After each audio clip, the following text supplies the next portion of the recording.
Hamaseigarren mendean Gaztela Nafarroa okupatu zuen eta Nafarroaren erresistentzia ez izateko gaztelu guztiak apurtu nahi izan zituen.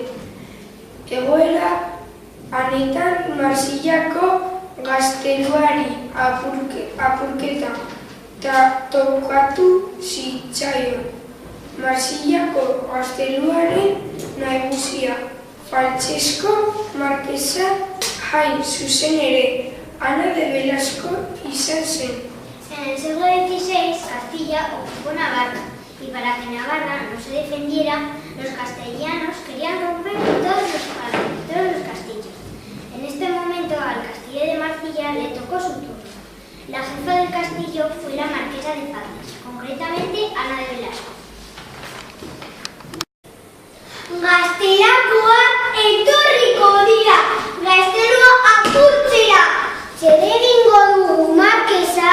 Pentsatu behar dut. Badakit, zer, Markesa? Afaria egingo dugu. Bai, Markesa, zure agindutara. Gaztelatuak badato. Guazen kanpora!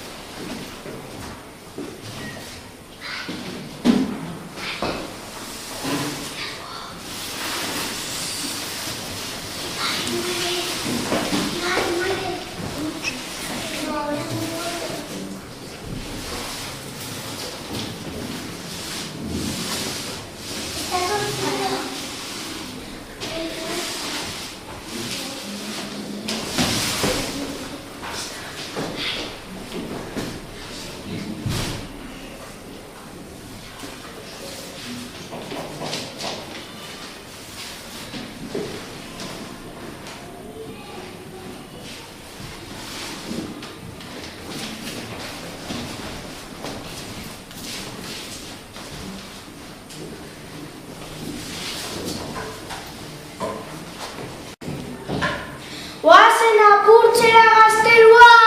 Bai, Hernando del Villar, zure agindutara! Viva Castilla! Viva Castilla! Viva Hernando del Villar! Viva Castilla! Viva Castilla! Viva Hernando del Villar!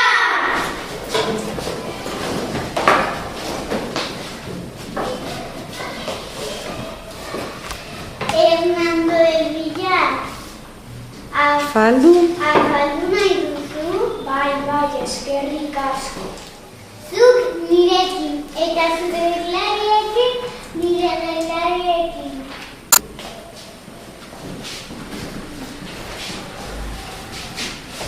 Eseri,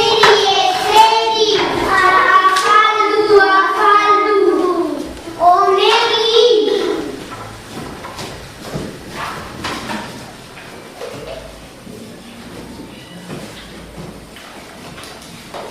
Diego? Recién Benito Navarro. Qué rico está el vino de Navarra. Brindemos por Castilla. ¡Viva Castilla!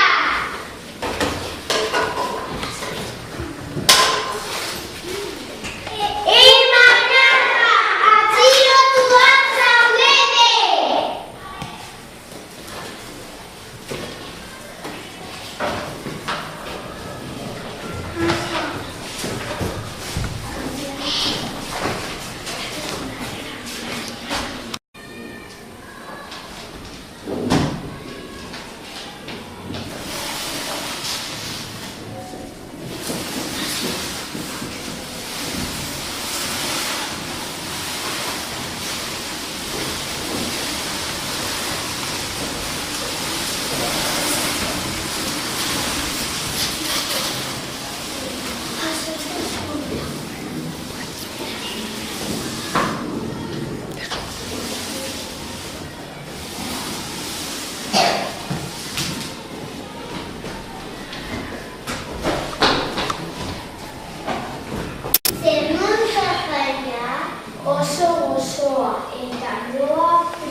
Murtxantetik? Murtxantetik ekarri dugu, baina zertara etorri zara? Gaztelua apurtzera, baina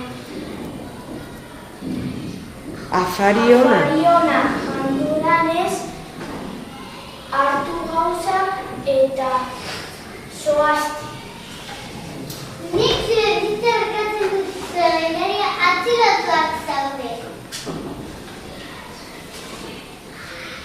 Armitara!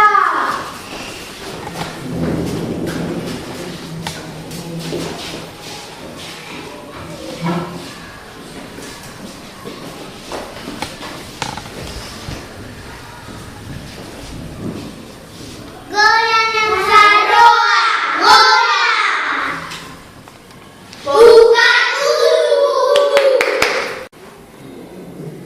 Ana Debes Laskoren ausardiari esker gaur egun Marsillako gaztelua zutik ikus dezakegu. Gracias a la valentía de Ana de Velasco, hoy en día podemos ver el castillo de Marsella en pie.